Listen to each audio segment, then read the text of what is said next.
El recinto universitario de Mayagüez presenta Foro Colegial TV, la revista informativa del acontecer del antes, ahora y siempre colegio, con un siglo de historia aportando a la educación del país.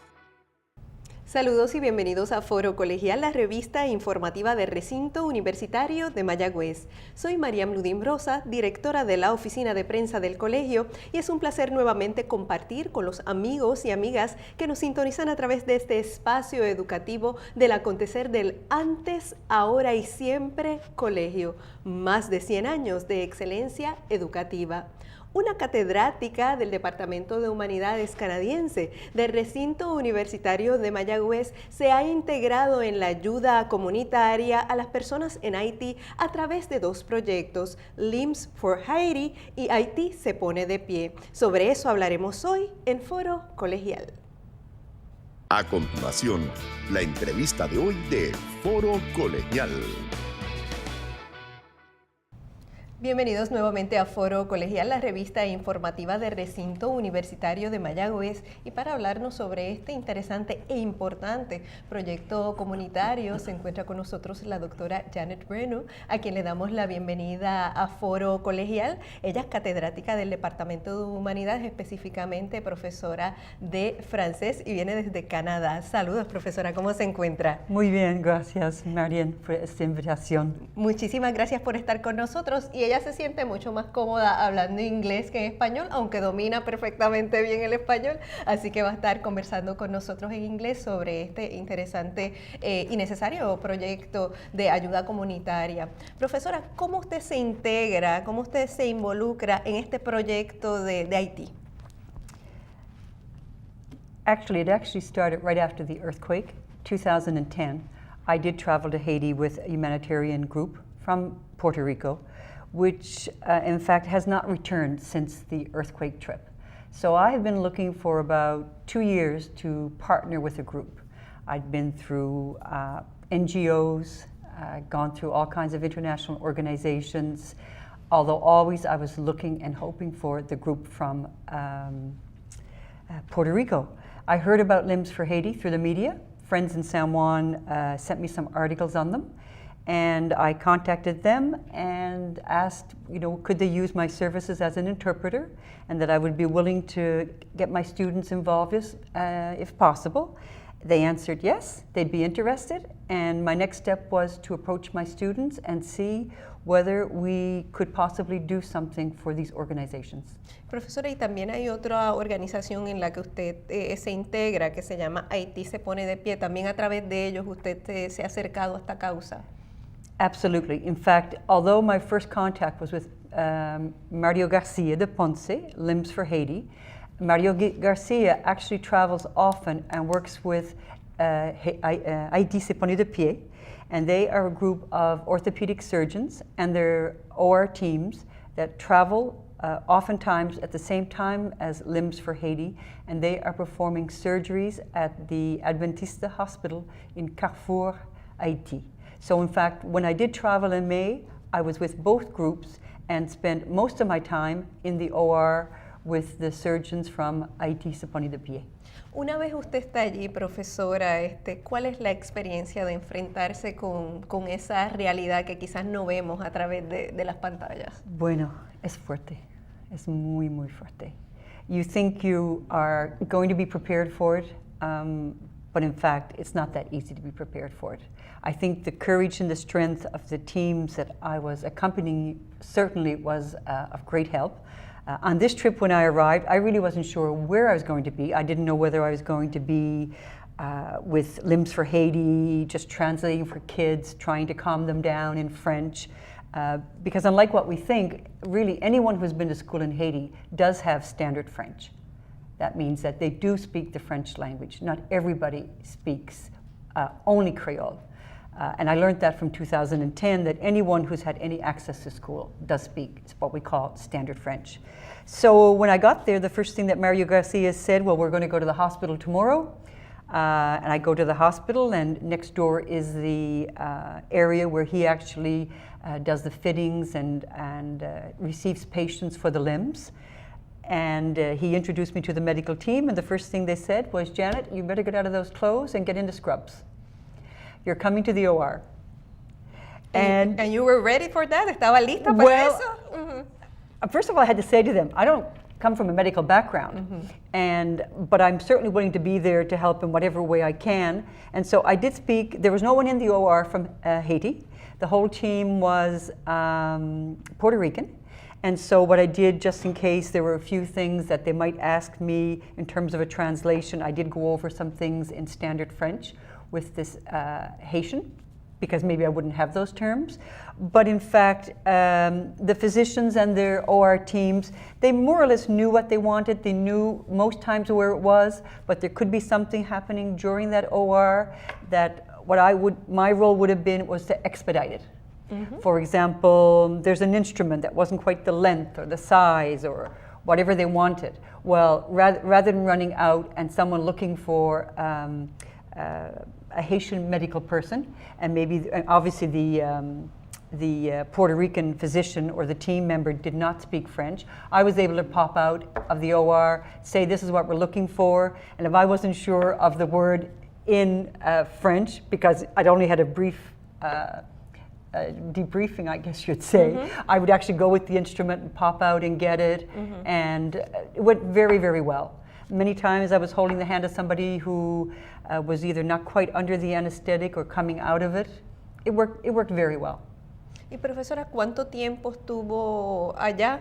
No sé si ha ido varias veces.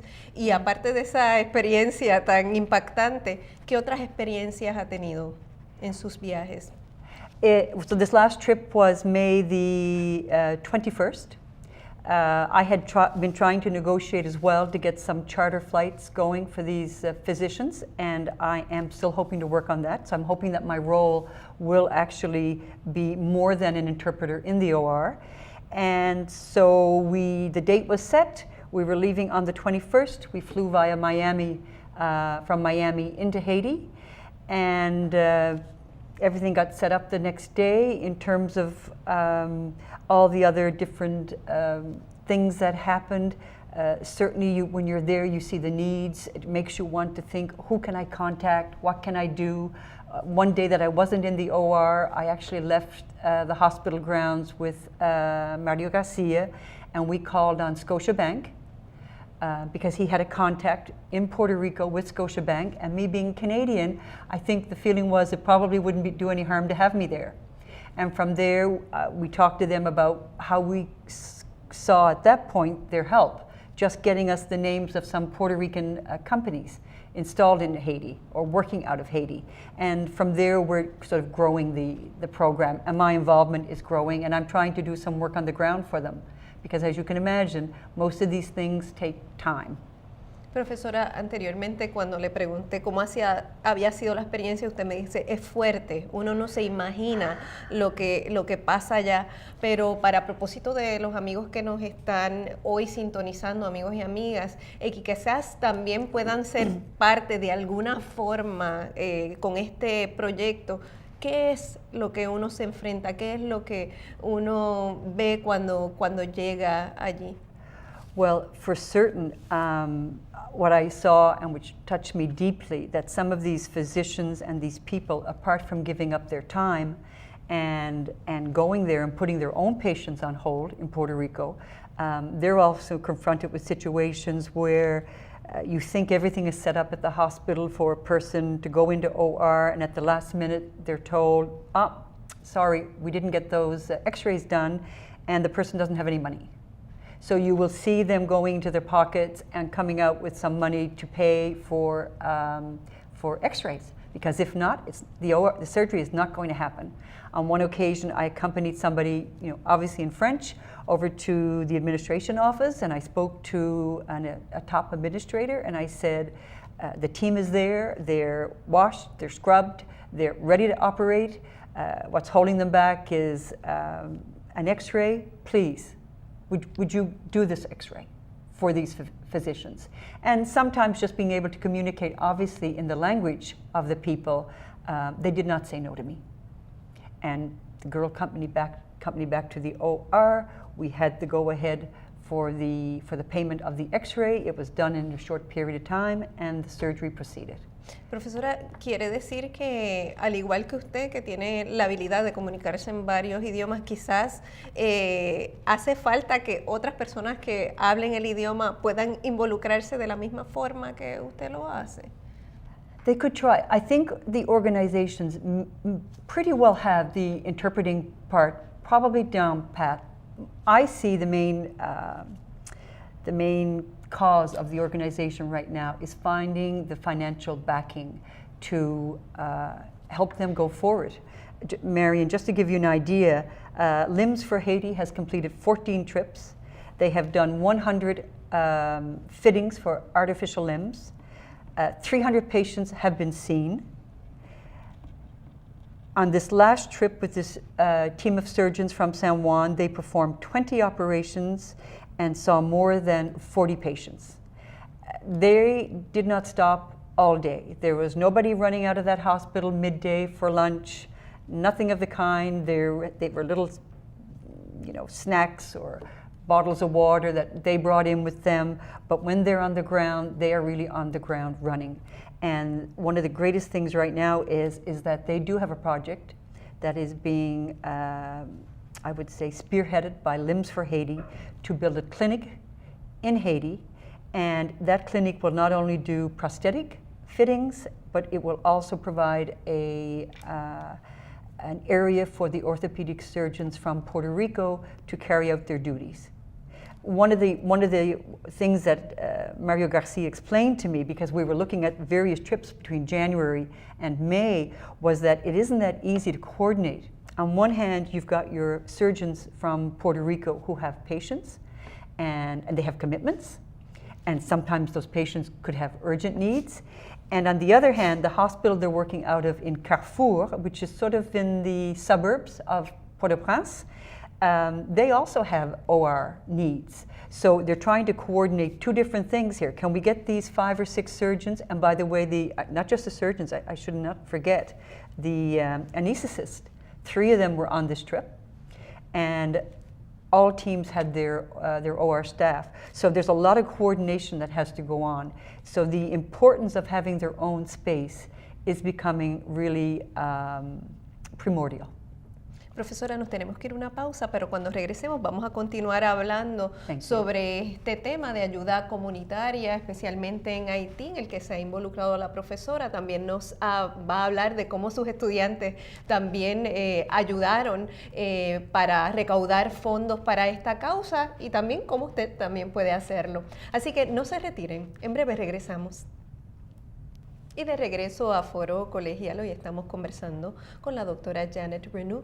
Ella es catedrática del Departamento de Humanidades del Recinto Universitario de Mayagüez, especialmente en las clases de francés. La profesora se ha involucrado con el proyecto Limbs for Haiti y con también la misión de Haití se pone de pie. Precisamente el mismo nombre del proyecto lo dice tras ese terremoto tan terrible que enfrentó el vecino país. Muchas personas pues perdieron sus extremidades y es ahí que un grupo de personas, de profesionales de la salud y otros voluntarios se han unido para poder operar a estas personas y así darle unas prótesis para que pues, puedan continuar con su vida. Ya el Limbs for Haiti ha hecho 14 viajes, de los cuales la profesora ha participado en 2.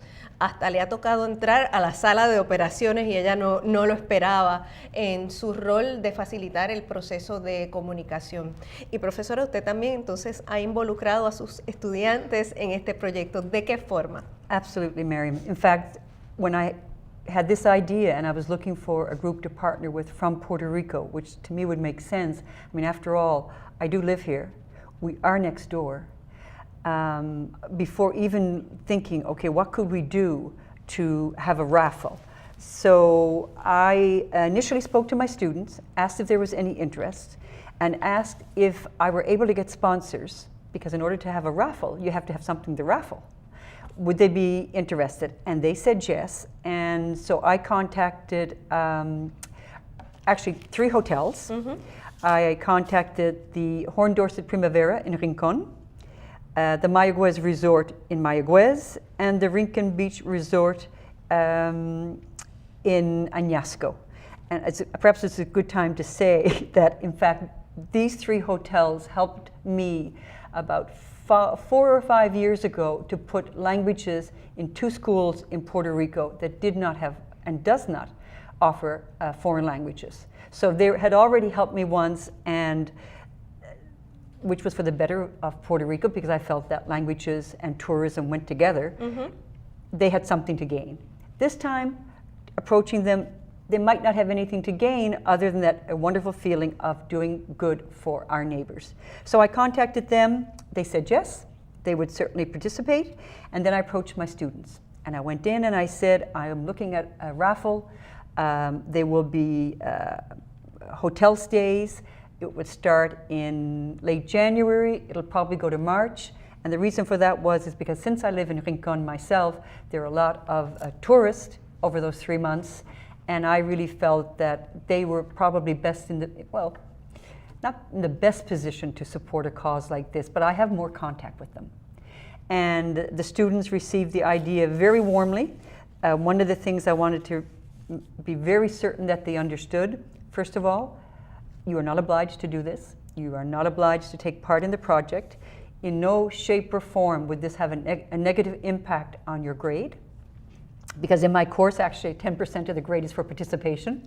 And in the beginning of the term, I get quite a few chuckles when I tell them what participation is. It's not just coming to class. It's not just doing the work and turning things in on time. It's attitude, attitude, attitude. So we had a chuckle over that. I wanted them to know, for whatever reason, if they did not want to do this, would absolutely not affect them. So I then approached, so we were a go. I then approached other organizations. I approached Copy Avenue in the town center, and my pronunciation, Rademos Peña. And I asked them if they would help me with the photocopies, because the university was not in a position to. Things are difficult there as well.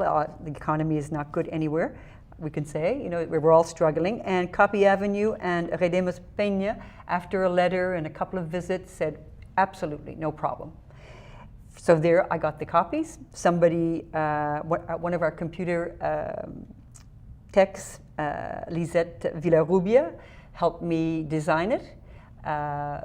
Rincon School Supply in Rincon helped me cut them, because the other company said, well, could you get them cut somewhere else? Because it's time consuming. Each page was cut into 5 tickets.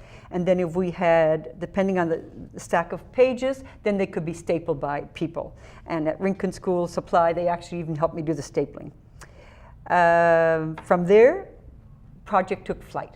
Students went out. There were some friends in Rincon, a teacher from Rincon at the Rincon High School, and her husband, who teaches at Remy Base. They took some extra tickets and sold them. Some of my students came back and asked for some more tickets. One of the things I really wanted to make a point to them was, because I'm sure deep down inside they could have been thinking, well, she says that, you know, this won't have a negative impact, but, you know, will it not? So I said to them, this is not about me looking for your $5. It was only $1 a ticket, but a book was $5. Please, if you want to give $1 for a ticket, that's great. But you've got a neighbor, you've got an abuelo, una tia.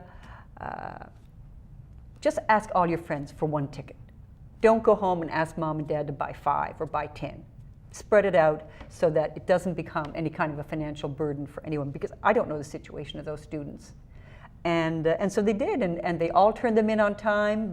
When I gave out the books and tickets, they all signed their names and they initialed it, and when they turned them back in, they did the same thing. They initialed that they were being turned in. It was a wonderful thing, and they were very cognizant of just how lucky they are compared to these people ever so close to us. Y a la medida que usted me va explicando todo lo que fue pasando para esta recaudación de dinero, lo importante que yo saco de todo esto es un trabajo en equipo de diferentes entidades, desde la entidad privada, hotel, empresa, estudiante, profesora, todos se pueden unir para una causa, en este caso Haití. Exacto, exacto. And I think what the wonderful thing is when you start on something like this, and my only experience, I would say, in something that was of the fundraising nature, that I was once on a board, a hospital board. And although I wasn't a member of the fundraising team, I did attend functions. And I learned from them exactly how they go about raising millions of dollars. And they don't look for a big sum of money from one entity, they spread it out. And so by doing that, it's really possible for everyone to contribute a little. And if we all contributed a little, it would go a long ways.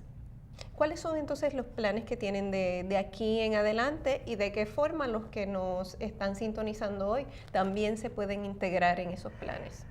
I would be absolutely thrilled at the end of this if, Miriam, you take my email address and people know that they can reach me.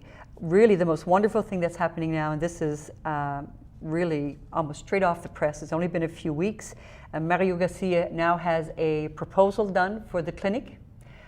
Through me, he has been able to contact a firm of accountants, Grant Thornton in San Juan. Luis Marcano was kind enough to get Limbs for Haiti in touch with an accounting firm in Haiti, whose owner is Haitian but lives in Miami. And now there's more synergy going, and we're looking for people to help Limbs for Haiti and Haití se pone de pie, help them on the ground. And that means, simple, but things that you need pala for. For example, they need to be able to find honest attorneys and accountants that will help them. And someone will be able to tell them whether buying this piece of land is the right thing to do. And if there's a deed, all of these things that when you're a foreigner, because whether it's Janet Renou or Maria Garcia or Dr. Humberto Guzman, we are foreigners there. So we need people on the ground there. What this proposal now will do is that these organizations in Puerto Rico are now going to go forward in Puerto Rico and look for partners. And in November, there will be a major fundraising event. Anyone who wants to email me can certainly do so. I'll pass on the information. I would be happy to forward anyone. I beg you to look for the proposal. And again, you don't have to necessarily think, oh, well, gee, as a partner, they're looking for somebody with $7,000. No, just look at it and read it, and let's see who we know in our entourage, close to us, who possibly could become involved. It really is about word of mouth, I think. And if there's one thing I learned from Canada, attending those functions, is that this fundraiser who's in charge of this multi-million-dollar campaign, whose name is Bill Bean, one of the things he said to me 6 years ago at one of the functions, when I said to him, how do you do this? He said, people give to people. And by that is John Smith might say yes to Bill Smith when he puts a call into him. It's kind of easy to sit on the back burner if nobody approaches you. But when you have somebody you respect, you care for, that you believe in, you're usually a little open to just giving them a little bit of time. And sometimes a little bit of time can lead to more. It can lead to that person who has the means to sponsor in some way. And it's not about necessarily a lot of money. As I said, my students started with $1 each. And just as a little anecdote, I should tell you, on that first trip, I was not with this group. I was with another group of Puerto Rican doctors who have not returned. But on that trip, I actually gathered money from my students. I had 48 hours notice that I was going. And you'd be surprised what you can do with putting $1 in somebody's hand. I didn't have much chance to do that on this last trip because I was in the OR in the recovery room. So in the recovery room, those people were not in a position to take anything in their hand, really. So actually through Limbs for Haiti, I was in touch with a gentleman there who has helped Limbs for Haiti and who has an orphanage of 15 children. So any money that my friends had given me cash, for example, people in Canada had given me cash, I actually went to them and I approached Limbs for Haiti and I said, would you like this cash? And they said, it wasn't a huge amount. They said, we'll give that to the orphans. So they also are very caring people. Profesora, le agradezco muchísimo que haya compartido esa experiencia con nosotros y quisiera que compartiera con nosotros y con los amigos que nos escuchan su correo electrónico por si acaso alguien quiere integrarse de alguna forma en este proyecto. Absolutely. I'm going to give it in English and hopefully somebody will follow up here and give it in French. The email address is Janet, Janet, Renou, RENOU, arrobas, uprm.edu. En español sería janet.renou, lo escribe así, RENOU, @upr.edu. Muchísimas gracias, profesora, por haber estado con nosotros y sé que vamos a continuar hablando sobre este tema. Thank you so much. Amigos, muchísimas gracias a ustedes por su sintonía y recuerden que historias como esta las puede acceder en nuestro portal www.uprm.edu. También nos puede buscar en las redes sociales, en Facebook, Recinto Universitario de Mayagüez y en Twitter, Prensa Room. Hasta la próxima ocasión. Hasta aquí, Foro Colegial TV. El espacio del acontecer del recinto universitario de Mayagüez, producido por su oficina de prensa. Para comentarios o información adicional, puede escribirnos a prensa@uprm.edu. Gracias por su sintonía.